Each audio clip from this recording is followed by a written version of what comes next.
Jack has put up with so much from Kyle. Kyle repeatedly sided with Victor against his own family, and Jack forgave him every single time. Finally, Jack got fed up, and he and Diane pulled a con on Kyle to demonstrate how Victor doesn't give a damn about him. Victor lived up to expectations, but Kyle still blamed Jack. It's a new year, and the kid gloves are coming off. Jack needs Kyle to start taking responsibility for his actions. He might want to start by admitting he stole corporate secrets and still doesn't regret it.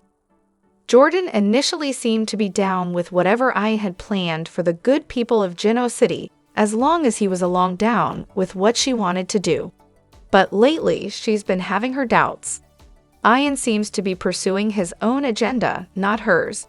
Jordan doesn't play that. It's time to cut the dead weight loose and strike out on her own. She's got Sharon as bait.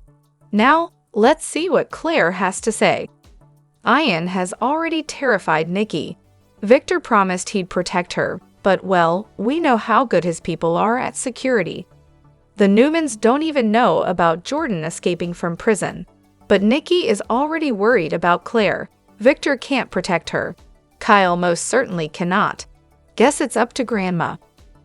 Hey everyone, welcome back to Radiant Serum. I'm Aubrey, and I hope your day is shining bright. Thank you for joining me. Let's jump right into today's video. Amid an ever-growing list of soap stars affected by the wildfires ravaging the Los Angeles area, comes the news that young and restless icon Eric Braden has had to abandon his family home due to the encroaching threat.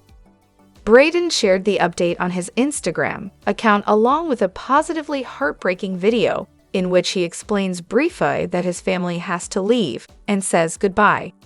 The fires can be seen nearby in the clip, which he filmed by the swimming pool and captioned, saying goodbye.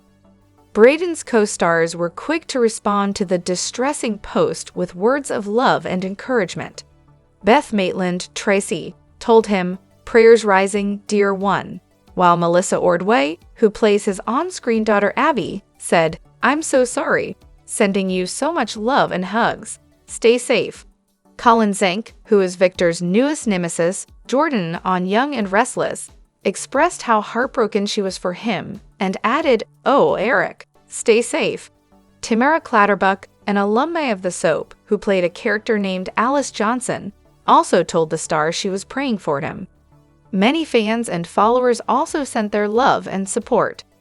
We here at Soaps have Eric Braden and everyone affected by the unfolding tragedy in our thoughts. Find out how to help the victims of the wildfires here. Sometimes, you don't have to be Jessica Fletcher or Columbo to solve a mystery. Take the news, first reported by Deadline, that The Young and the Restless has cast a Days of Our Lives vet for a new hush-hush role. Now, if you've been paying attention, you'll recall that we've recently alerted folks to the fact that Genoa City would soon be getting a new Malcolm. And this isn't terribly surprising, given that for weeks, there's been much discussion about tracking the MIA young man down. Following those very large breadcrumbs, we assumed that newly hired Nathan Owens was brought in to play the part of Damian, Nate's long-lost half-brother, and we were right. In the Wednesday, January 8 episode, Nate finally met his brother Damian in Los Angeles.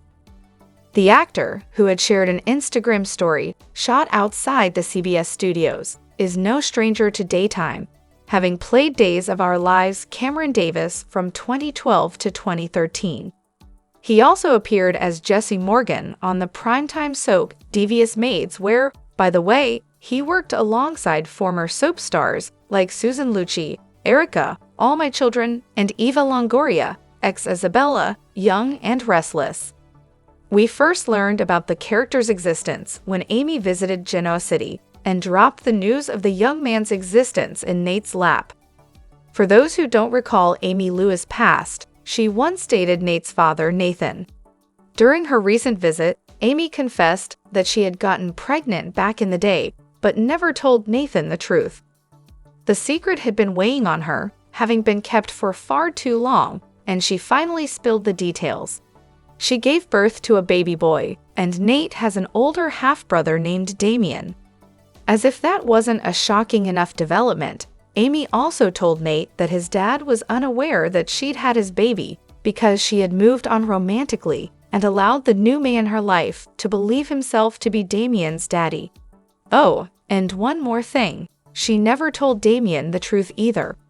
Of course, Nate wondered why she had come forward now after all these years, and Amy dropped the bomb that she had leukemia and was dying, and didn't want Damian to be alone after she passed away.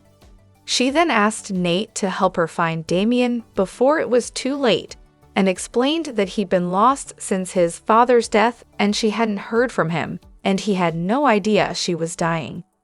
Amy knew it was a lot to ask of Nate, to find Damian and be a mentor to him, anything to fill the void once she was gone, and he promised to think about it and get back to her.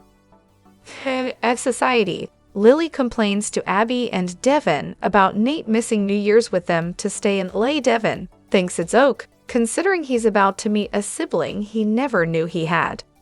Talk turns to work, and Lily lets her brother know she's found areas where they can trim the fat. Devin chuckles that he loves having her on board. Abby agrees. Devin says Nate could be home with his brother as the newest member of their family, and Winters Incorporated. Lily frowns. Is he offering him a job at our company? Devin confirms that's the intention and that he's on board with it. Lily and Abby express concern. Devin explains Nate needed a way to reach out to him. The offer is just a cover. Lily doesn't think the subterfuge will turn out well. Devin wants to support Nate. Lily asks if he'll take the job offer away when the truth comes out. Devin says they didn't get that far. She and Abby worry about hiring a complete stranger. They don't need anything about this guy. Can we even trust him? In LA, Nate tells Audra he hasn't heard back from Damian yet. He's left a couple messages asking to meet about a job opportunity. Audra thinks it seems suspicious that he's calling over the holidays. Nate's surprised he wasn't at least curious. Audra wonders if he's already suspicious. Nate questions if Damian could possibly know who he is.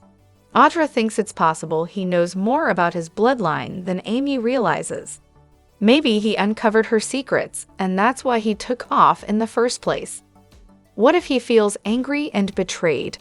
She fears he may not be able to forgive his mother for lying to him his whole life. Nate says they'll have to wait and see if he responds. Audra thinks Amy must be a nervous wreck. Nate says she's strong, but fragile. They both feel protective of her. Nate wants to see her reunited with her son and given a chance to make amends and say goodbye. Just then, he gets a reply from Damian. Billy runs into Chelsea at Crimson Lights, and they make awkward small talk. Chelsea makes a move to leave, but he stops her. Does she have a minute for an old friend? He notes they'll be running into each other, not only because of proximity, but because the boys are hanging out together a lot. He wants to find a way to get past this uncomfortable phase. They sit and Chelsea tells Billy that Connor's doing really well. He's happy to hear that. She asks about him and losing Chancellor. Billy says he plans on taking it back. Chelsea rolls her eyes. There it is. She was hoping his need for revenge was merely a knee-jerk reaction and he'd put his energy towards something else.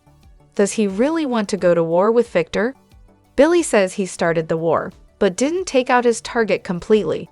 I was wronged, severely. It's not in him to forget and get over it. At Society, Devin, Lily, and Abby continue discussing the ladies' concerns about Nate offering Damian a job. They don't know the guy or what he might want from them.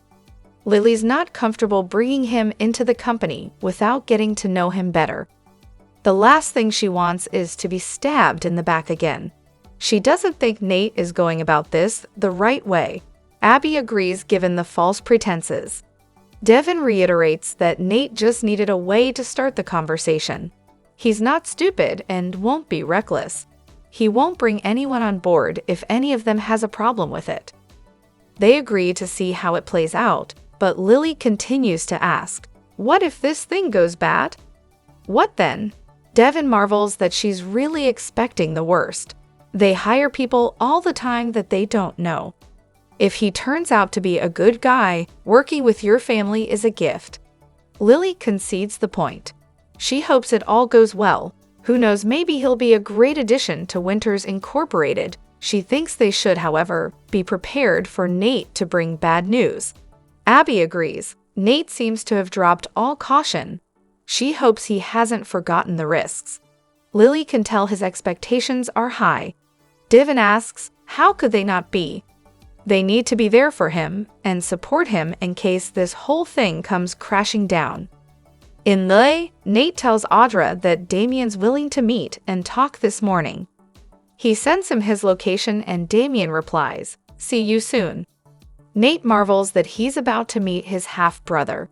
He's eager to unravel the mystery of the Monte Cristo Company and Damian's apartments.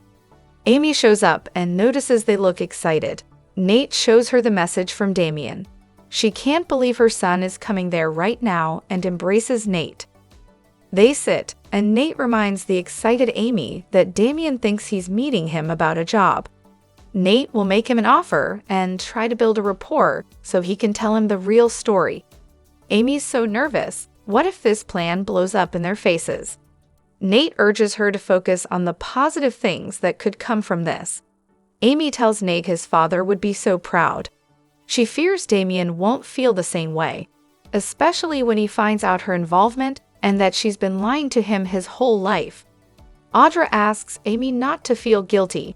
She did what she thought was best at the time. Amy was young and was afraid Nathan wouldn't accept Damian. She couldn't risk him growing up feeling unloved. Audra thinks she's a good mother. "I wish I had parents as devoted and loving as you and Jackson." Amy needed to hear that. Nate's sure Damian will understand and forgive. Amy prays that's true. She doesn't want to leave the earth knowing he's alone. At Crimson Lights, Chelsea tells Billy she gets his point about being wronged. She knows Victor and Jill weren't the only ones who hurt him. She did too. Billy says that has nothing to do with what he's going through right now. He's let it go. I'm trying to let it go. He's focused on righting the wrong of Chancellor. Chelsea wants to give him advice. He's sure she'll tell him to let it go. Chelsea says her advice will be harder to hear. Billy scoffs sarcastically when Chelsea suggests Jill faced a difficult decision. She thinks his tone is covering up pain. Chelsea urges him to try and look at things from her perspective.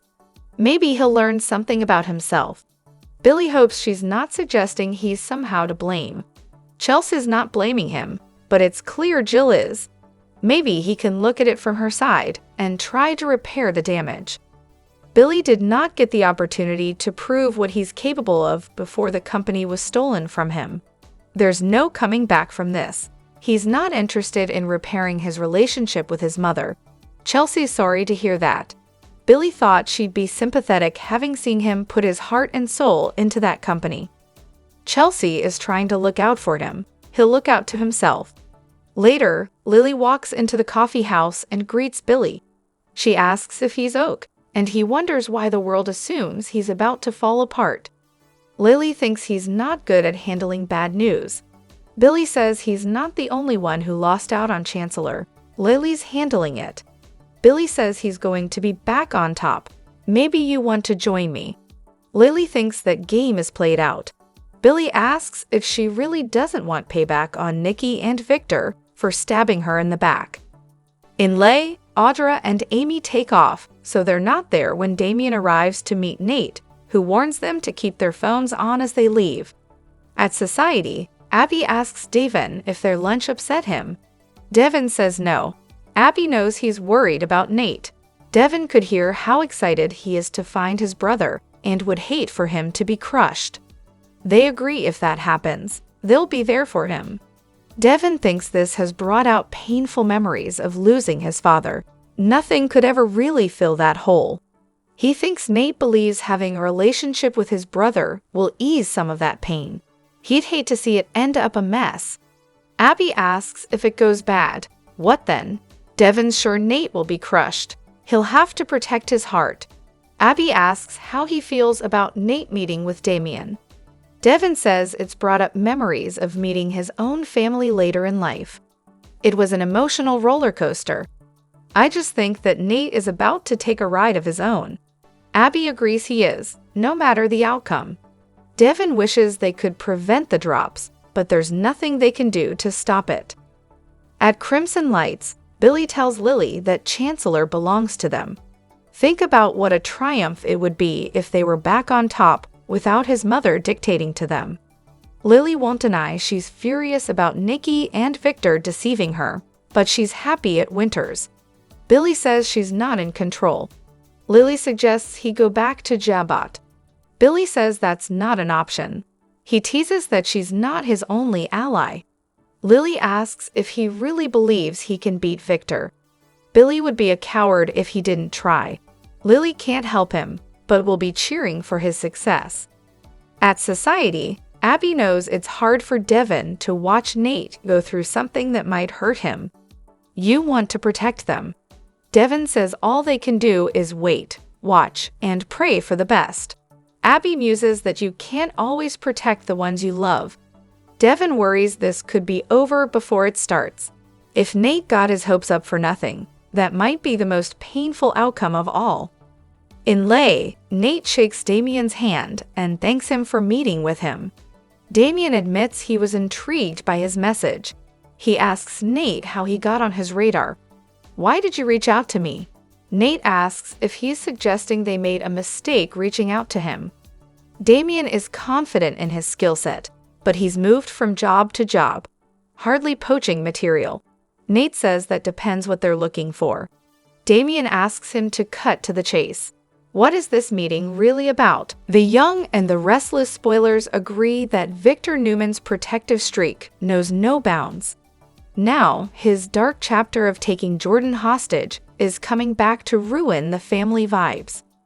This may serve as the golden chance for Jordan to reclaim her spot in Claire's life. The Young and the Restless spoilers confirm Victor never minds going that extra mile to shield his family. For instance, he once locked up Jordan in his DIY jail cell. To top it off, the Family Guy fed her Brussels sprouts as punishment. Now that's a creative form of justice that sets him apart. Jordan was eventually whisked away to an actual prison. However, Victor's personal way of seeking revenge on her remained a secret until now. As Jordan found an accomplice in Ian Ward, the cracks in Victor's covered episode will go public. And guess who might stumble onto this scandal? Claire Grace Newman still navigates her dynamics with the Newmans. Her grandfather's vigilantism will catch her off guard, leading her to introspect everything. But Victor isn't the only one involved in this mess. Cole Howard was the first to find Jordan locked away in Victor's dungeon. He and Michael Baldwin urged Victor to confess, but he didn't heed their advice. Will Claire abandon the Newmans for Jordan? Meanwhile, Jordan isn't fading into the background anytime soon, since she's Ian's favorite puppet at the moment. She's out there stirring the pot and committing crimes. Her escape from prison has gone unnoticed, but her mess will catch up to her, and when it does, Jordan has a solid plan to justify her actions. She's ready to play the damsel in distress who Ian is manipulating. This excuse could be her ticket to winning back Claire's trust. The poor girl might hate Jordan for everything she's done. However, learning about Victor's ugly side can make her throw up. She'll start questioning his moral compass and even begin to think Jordan was right all along. The Newman family's fragile unity will crumble if Claire gives Jordan another chance. Additionally, she'll loathe Cole for not doing anything despite being in the loop all along. Victoria's daughter has only started to feel at home. Have they ruined this for her? Probably yes. Stay glued to Soap Opera Daily for your daily dose of the Young and the Restless spoilers. Will Jordan manipulate Claire into believing her innocence? The Young and the Restless spoilers promise that the drama quotient is about to go through the roof on the CBS Sudzer with Damian's entry. There have been many speculations making rounds about Nate's long-lost half-brother. Finally, the January 8, 2025, episode of the long-running soap brought the new character to the screen. We saw Nate and Damian having a rather interesting conversation across the table from each other. From the very beginning, Damian was suspicious of the way Nate contacted him, and then flew right in to meet him. The Young and the Restless spoilers reveal that Damian wants to know what it is really that Nate wants from him. The latter lured the former in by offering him a job. It is possible that Damian may actually accept the job. We know from Amy's version of the story that her son is up to no good. However, we can't help but wonder what will happen later. Nate may convince Damian to accept the offer and come to GC. But what is Nate really thinking? At some point, he is going to have to tell the truth. How will Damian react to that? He may fly off the handle in rage, thinking he has been manipulated and duped.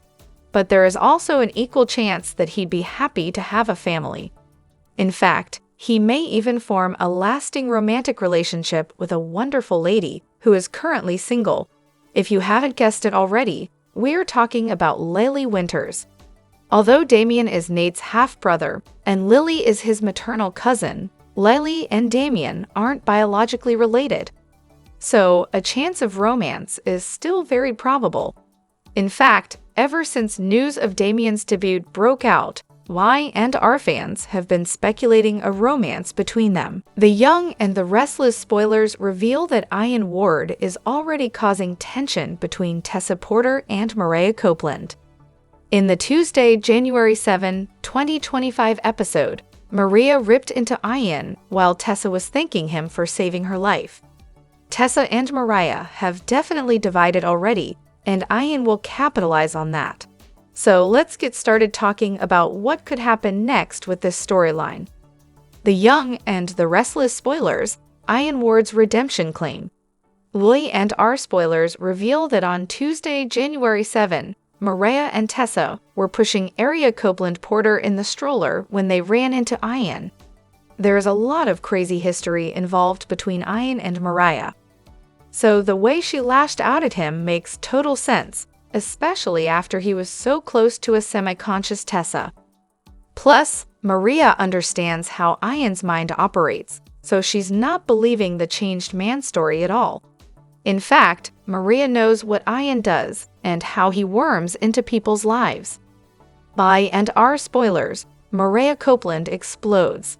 While Tessa politely thanked Ian for saving her life, she was a bit rattled seeing Mariah explode. Maria is usually really calm, but there is also a ton of history. Ian is very dangerous, and Maria wants to protect Area and Tessa. Maria is also panicked about Sharon Newman's disappearance. The Young and the Restless spoilers, Tessa Porter manipulated. The Young and the Restless spoilers reveal that Tessa seems to believe in Ian's redemption. Or, at the very least, Tessa seems willing to give Ian the benefit of the doubt. Tessa seemed quite alarmed by Mariah's aggressive reaction to Ian. In fact, Tessa was downright shocked when Mariah used threats. It sounds like Ian has already worked his magic and charm on Tessa. Y and R spoilers, Terea split? If Ian were the run-of-the-mill criminal, then Tessa and Mariah might survive a difference of opinion. However, due to the nature of Ian's crimes, Maria has a legit reason to be spiraling. Ian wasn't just at society. He was cradling Tessa in his arms instead of calling 911. It would be easy to see Ian continuing to go to society. Ian knows that Tessa was shaken by Mariah's reaction. Ian might also think that he can get closer to Tessa, which might get him reconnected to Mariah. Now, there is no way that Mariah will ever turn to Ian. However, Ian is going to try, and TRIA just might split if Tessa doesn't heed Mariah's warnings. What does this mean for custody of Area, though? Mariah might be so worried about Tessa believing Ian that she keeps custody of the baby. The Young and the Restless spoilers for Thursday, January 9, 2025 are here. In tomorrow's episode, fans can expect to gather intel about Ian Ward for Victor Newman. Nick Newman must take drastic action regarding Sharon Newman. Also, Nate Hastings gives Amy Lewis some surprising news. The Young and the Restless spoilers, Ian Ward's crazy plan. B&R spoilers for Thursday, January 9 reveal that Ian has now emerged out into the open. Of course, Ian is claiming to be reformed and says he wants to make amends. Nick doesn't believe Ian's story, and neither does Victor or Mariah Copeland. Unfortunately, it seems Tessa Porter could be divided about Ian. Victor threatened the villain, but there are still questions. For one thing, Victor keeps asking why Ian returned now. Victor is determined to get the answer. Of course, when Victor gets the answer to that question, then he will realize Jordan is also out of prison. I&R spoilers, Michael Baldwin's investigation. On Thursday, January 9, Victor gives Michael a new task. Victor will do anything to protect his family. Ian didn't just affect Mariah and Sharon, but Nikki Newman as well. Victor knows that Ian is up to something and is determined to find out what it is. As Michael snoops, will he cross paths with Jordan? That could make for some interesting scenes. Jordan and Michael are long overdue for a confrontation. The Young and the Restless spoilers for Thursday, January 9 reveal that Nick won't wait around anymore. Nick needs to do something. Nick feels helpless and knows that Faith Newman is spiraling. Nick takes matters into his own hands, but what does that mean? Does Nick find a clue? Does Nick confront Ian and threaten him? The only thing is that Ian has mentioned Jordan is sloppy with her crimes. So maybe Jordan made another fateful mistake that lets Nick find Sharon. I&R spoilers, Thursday, January 9, 2025. On Thursday, January 9, Nate drops a bombshell on Amy. This is clearly regarding Damian. Damian is already suspicious of Nate, but maybe Nate should be suspicious of his newly discovered half-brother. Is this man really Nate's half-brother? I'm wondering if a conman just stole Damian's identity, and now Nate is getting mixed up with a fake brother. The Young and the Restless spoilers and updates tease the show is clearly laying the groundwork for a monumental whodunit. Why monumental? Because bringing down this criminal genius could potentially place a significant portion of the good people of Genoa City on an extensive list of suspects. The Young and the Restless spoilers, we knew Victor Newman would be gunning for Ian Ward.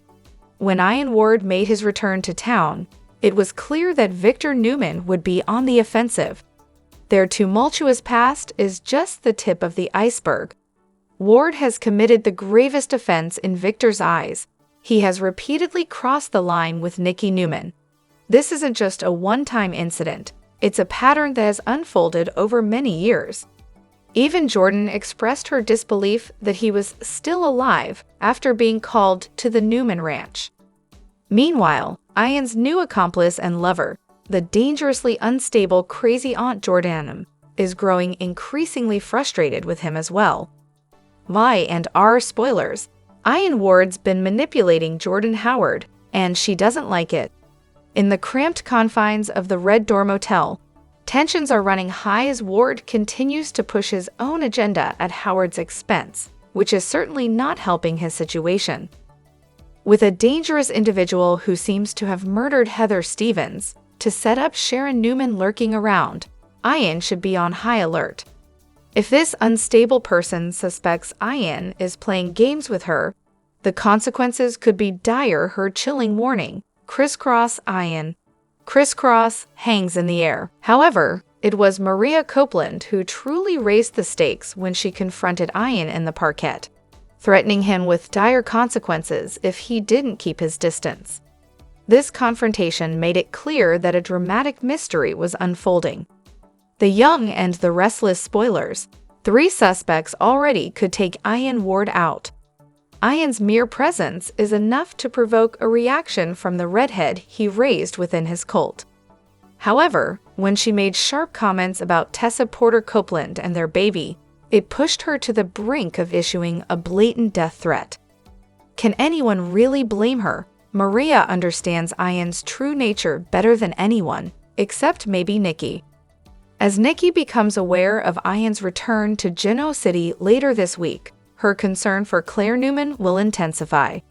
Given her own traumatic experiences with the cult leader, she might conclude that relying on Victor and his surprisingly ineffective team of henchmen isn't wise, prompting her to take action herself. By and are spoilers, more suspects for the person of interest list. It's entirely possible that numerous members of the Newman family could end up on the suspect list. Adam Newman has a complicated past with the con artist he once believed he had defeated in the Newman Tower fire. Meanwhile, Nick and Faith Newman are convinced that Ian is somehow connected to the tampering of Sharon's medication. His arrival in Genoa City coincided too closely with her recent troubles to be mere chance, and Claire could be the one to put an end to Ian's wretched existence. If Claire discovers that he orchestrated Jordan's release from prison to threaten her family once again, or she might be trying to eliminate Jordan when Ian intervenes. The Young and the Restless spoilers, more suspects. Who else could potentially be on our list of suspects? Phyllis Summers certainly stands out, given her complicated past with Ian. With Ian plotting to frame her for Sharon's murder, her motive becomes crystal clear. Additionally, Tessa might unintentionally eliminate the nefarious Ian while trying to safeguard Mariah or area porter Copeland. Furthermore, if Sharon manages to escape her current predicament, she might very well turn her sights on Ian. Although it seems Ian will stay longer to cause more chaos, it's evident that the show is setting the stage for his demise and the ensuing mystery that will follow. The Young and the Restless spoilers for the week of January 13, 2025 are here. Fans can expect next week to feature Ian Ward running into some complications. One of these is Jordan, who is secretly accomplishing her own mission. Meanwhile, Chance Chancellor continues his investigation. However, with Sharon Newman hallucinating Cameron Kirsten again, Jordan might end up being the prey rather than the predator. The Young and the Restless spoilers, villains' risky alliance. E&R spoilers for the week of January 13 reveal that Ian and Jordan are working together. However, while Jordan is an escapee and has more to lose, she seems to be the one committing all of Ian's crimes. Jordan is getting fed up with Ian getting everything he wants while she gets nothing. I and R spoilers. Jordan goes rogue. When Ian ordered Jordan to kill Sharon, she did something else. Jordan took Sharon's car and pushed it down the river. However, Sharon's body was not inside the car as Jordan told Ian. Instead, Jordan stashed Sharon's body in an isolated location and handcuffed her to avoid an escape. Then, Jordan lied to Ian and claimed she had gotten rid of Sharon. However, Ian is already suspicious as nothing has been reported about a body in the river. Ian doesn't like being lied to or having his orders disobeyed. So when Ian learns that Sharon is still alive, it could be a killer face-off between the two partners in crime. Back to Sharon, eventually she will face her captor. However, Sharon hallucinating Cameron just might end up making Jordan the prey rather than the predator. The Young and the Restless spoilers, Claire Grace Newman's safety. The Young and the Restless spoilers for the week of January 13 reveal that Nikki will worry about Claire's safety. With Ian on the loose, Nikki will try to protect her loved ones. While everyone else is aware of Ian's sinister sins, Claire isn't. Then, with Jordan on the loose too, Nikki should be concerned about Claire's safety. Jordan likely will make a bold move to reach out to Claire at some point. Next week, fans can also expect Jack to deal with some more family issues. Chance Chancellor deals with all the twists and mysteries in the criminal investigation. In addition to all of that, fans should learn more about Nate Hastings' half-brother. What kind of curveballs will Damian, Nathan Owens, bring to the family business as well as Genoa City? Could Damian have a past with Audra Charles? Which storyline are you looking forward to seeing the most next week? The Young and the Restless debuted on CBS in 1973 and became one of the most popular soap operas on TV. Its unique characters and dramatic plotlines have enthralled viewers for decades. One of the show's champion characters is Claire, portrayed by Haley Aaron. Claire is a character entangled in the Newman family's struggles and exploring her expert life at Chancellor Ventures. Her storylines often center around trust, betrayal, and personal growth. As seen in the recent episodes, Jordan's plan of retaliation against Claire on The Young and the Restless is getting more intense. Eventually, it may affect her mother, Victoria, or her new lover, Kyle. However, the person who suffers most may be Claire's father, Cole. Jordan's desire for retribution for Eve's passing may ultimately result in Cole suffering a terrible and devastating fate. As per the episode aired on January 6, 2025, Jordan seems prepared to discipline Claire for her perceived betrayal. It's evident that Jordan feels deceived by Claire's decision to stay with the Newman family. In the upcoming episodes, she might use this as an excuse to exact revenge on Claire. Jordan could harm Claire by pursuing the people she cares about. Jordan may target Kyle Abbott, whom Claire recently began seeing, in an attempt to shatter Claire's heart.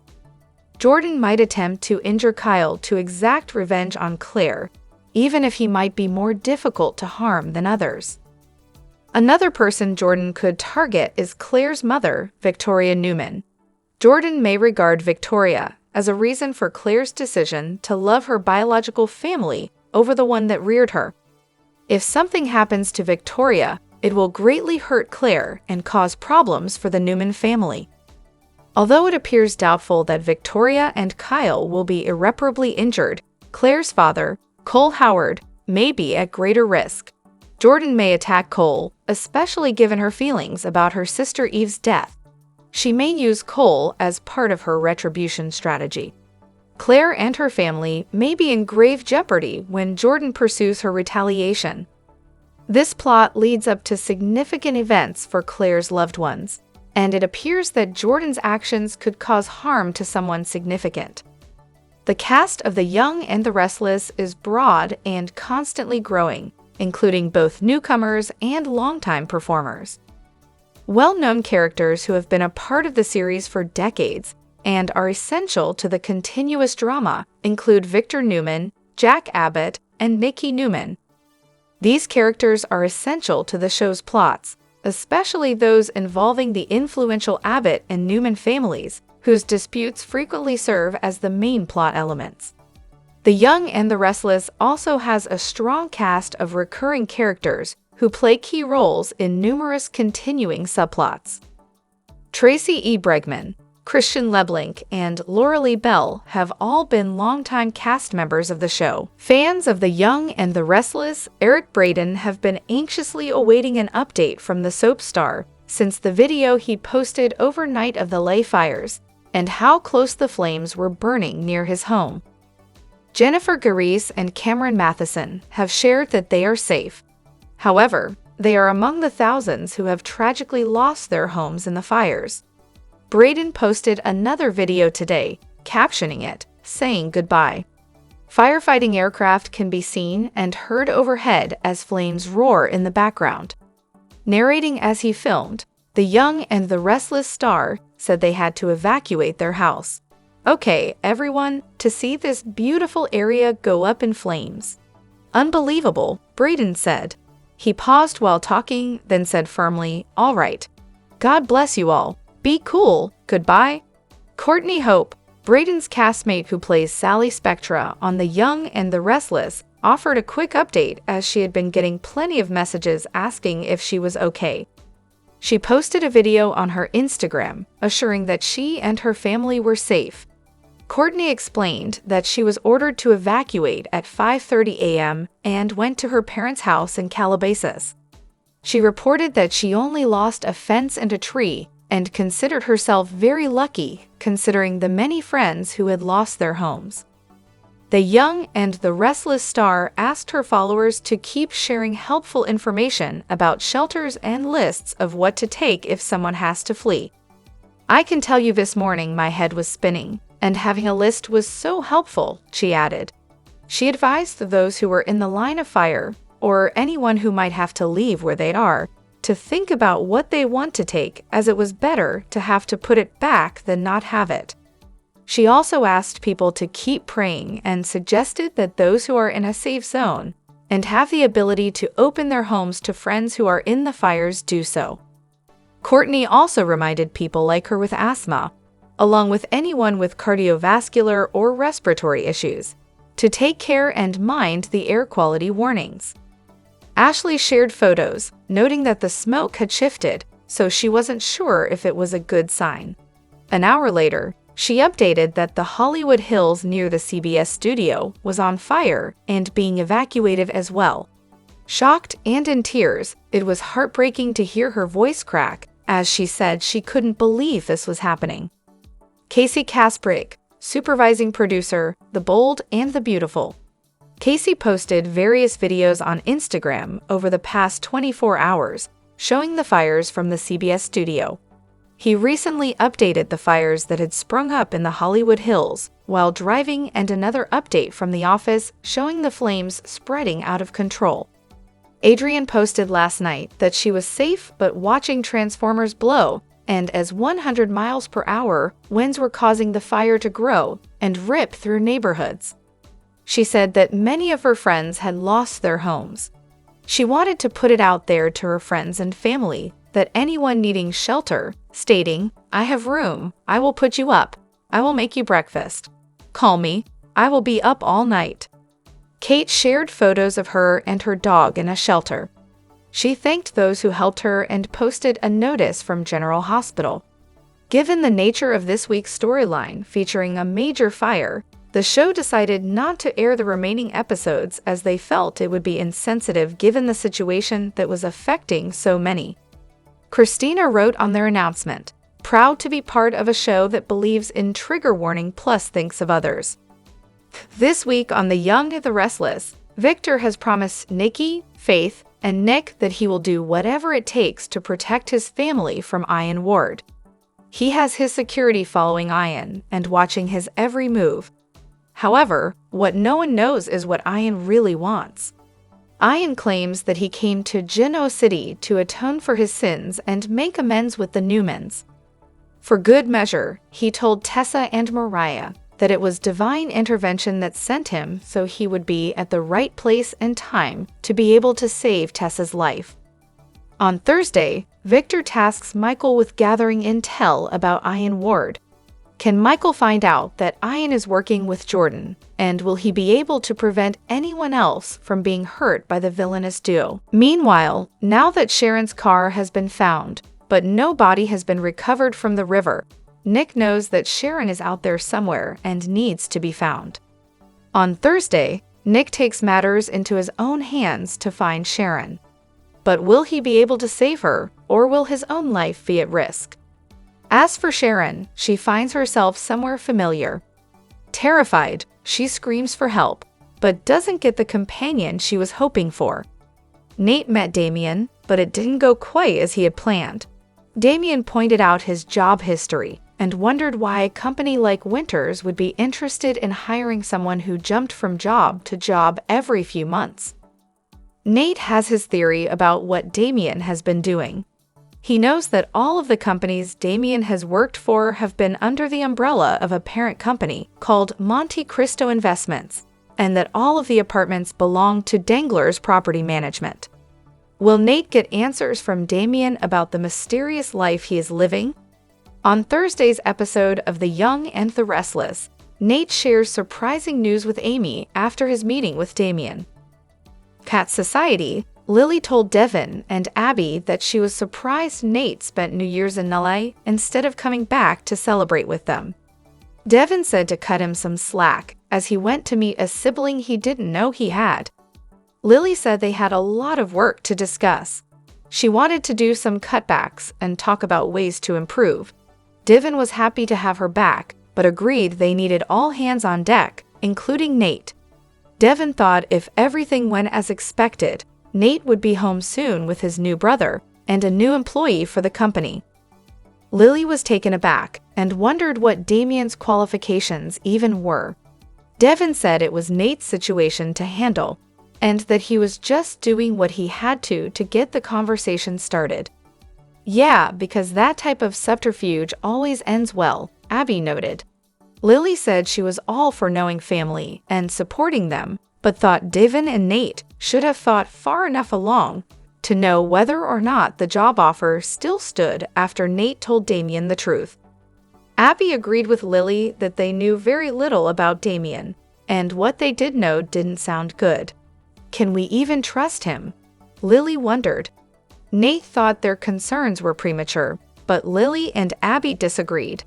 Lily pointed out that Amy came out of nowhere and that her story had snowballed since she met Nate. Abby said that they should keep their guard up. Lily didn't want to bring Damian to the company until they got to know him better. Devin said if Damian came home with Nate, they would have plenty of time to get to know their new cousin. Well, good, because the last thing I want is to get stabbed in the back again like Nate almost did to us before. Lily snapped as Devin looked at her quizzically. Lily said that making a move like this without vetting him wasn't smart or safe, and didn't think luring Damian with false pretenses was a good idea. Devin said Nate was stupid or reckless, and trusted he wouldn't bring him on board if they had a problem with Damian. He asked Abby and Lily to see how it played out. Abby agreed, but Lily still thought things could go sideways and wondered what they would do if it did. Devin pointed out that they hire people all the time that they don't really know, and if it works out, then working with your family is a gift. Lily agreed to be hopeful, but wanted them to be prepared in case Nate returned with bad news. Devin said that's why they needed to support Nate, in case the whole thing came crashing down. After lunch, Devin and Abby chatted at the bar, and she asked if the conversation with Lily upset him. Devin just knew that Nate was excited and wanted it to work out for him. He thought a lot of painful memories of Nate's had been brought up recently about losing his father, Nathan. Devin knew what it was like to meet family later in life and said it had been an emotional roller coaster for him. I think Nate's about to take a ride of his own, Devin added. Abby said she would support Devin supporting Nate. Billy came into crimson lights and ran into Chelsea. They were awkward as they said hello. Billy said they'd be running into each other more since Connor and Johnny were hanging out more like brothers. He asked if they could get past the uncomfortable stage. Billy and Chelsea sat down and caught up. She thought it must have been hard for Billy to get over losing Chancellor. Billy told her that he wasn't accepting defeat and planned on getting it back. Chelsea asked if Billy really wanted to go to war with Victor, but Billy felt Victor was the one who declared it. Chelsea wished that Billy would get over it and move on, but Billy said he realized it wasn't in him to do that. Chelsea said it was no surprise that Victor did what he did, and that it was obvious that Jill didn't trust him. She was sure Jill thought long and hard, but had to make a tough choice. Chelsea advised that a strong man would look at things from Jill's perspective, take all of his anger and pain, and use it as a chance to learn something about himself. I hope you're not suggesting I am to be blamed or deserve to be publicly humiliated, Billy told Chelsea. She asked him to consider repairing the damage with his mom rather than going after Chancellor. Billy said Jill should have thought about the damage before she ripped the company out from under him, and wanted the opportunity to show everyone what he was capable of. He added that he told Jill there was no coming back from it, and there was too much water under that bridge. Billy thought that since they had been together when he put his heart and soul into Jill's legacy at the company, Chelsea would see where he was coming from. He said he didn't need her looking out for him, and that he could look out for himself.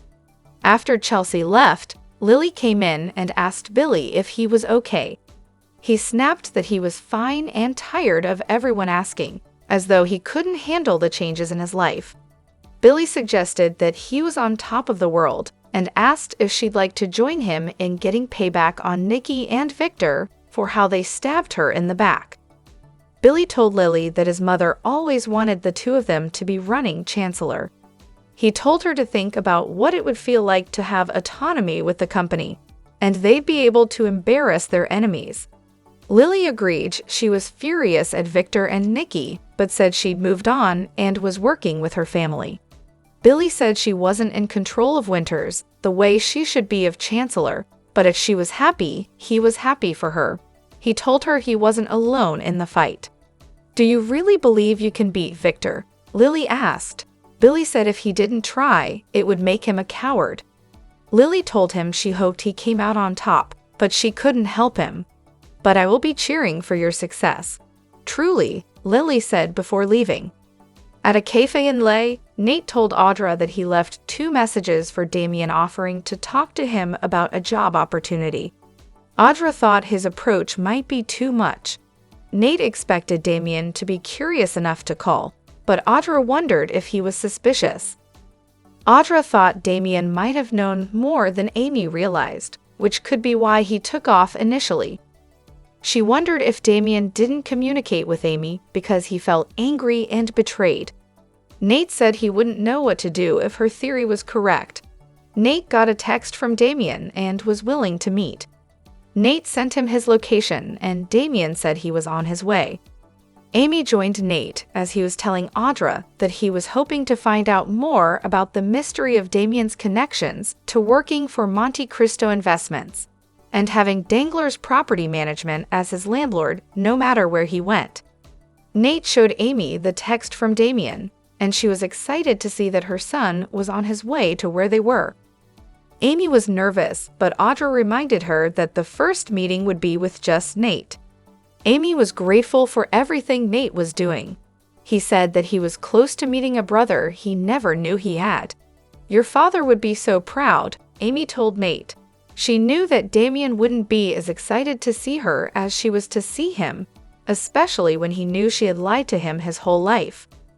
Audra soothed Amy that she did what she had to for Damian's sake at the time, and protected him from pain. "You gave your son what you thought was best. That's what a good mother does," Audra said. Nate watched as she held Amy's hand and comforted her. Nate assured Amy that he would understand and forgive her. Audra suggested that she and Amy go do something fun to keep their minds off of all the anticipation. They wished Nate good luck before leaving to do some shopping. Nate promised to call as soon as his meeting with Damian was over. Moments later, Nate looked up and saw his brother. "Mr. Hastings, I'm Damian King," he said. Damian and Nate sat down to talk, and Damian wanted to know how he managed to get on Winter's radar. "It's a pretty prestigious operation. Why did you reach out to me?" Damian asked. Nate tried to turn it around and asked if he lacked confidence in his abilities, wondering if they made a mistake selecting him. Damian assured him he was confident, but wondered why they would be interested. "I've had 5 jobs in the last year. I haven't stayed at any of them for more than a couple of months. I'm hardly the type of candidate that a company like Winters would consider poaching material," Damian queried. Nate said it would depend on what they were looking for. "Why don't we just cut to the chase? Mr. Hastings, what is this meeting really about?" Damian asked. Drop your thoughts in the comment section below. Do you agree or disagree? Don't forget to like, subscribe, and hit the notification bell for more updates. Your opinions matter, and I will see you in the next video. Thank you.